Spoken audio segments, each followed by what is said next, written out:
because it may allow humanity to become more effective at emotional steering than at moral self-government. That is the core danger. Human beings have always tried to influence one another emotionally.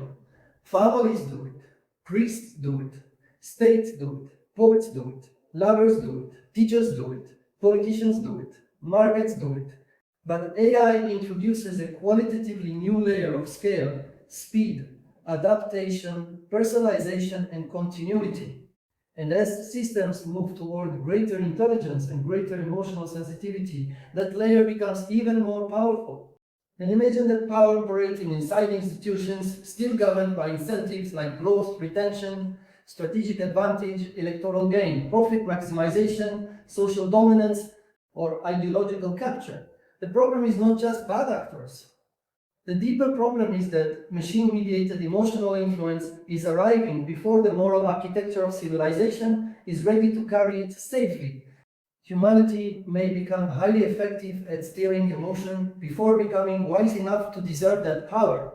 And if more and more intimacy shifts from human to human toward human to AI, then the danger grows. The issue is no longer only what people feel, it is who or what is shaping attachment, soothing loneliness, replacing companionship, and quietly redrawing the emotional structure of everyday life. This is why I say AI culture is not a niche topic. It is not an afterthought. It is not simply a soft issue beside the real issues of compute and geopolitics. It is one of the real issues because the shaping of emotional atmosphere precedes much of what later appears as politics, public opinion, educational norm, family life, birth rates, social trust, or social behavior. What kind of fear becomes ambient?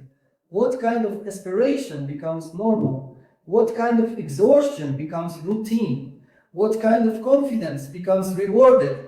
What kind of grief gets processed? What kind of loneliness gets monetized? What kind of anger gets amplified? What kind of human closeness gets weakened? What kind of meaning gets thinned out?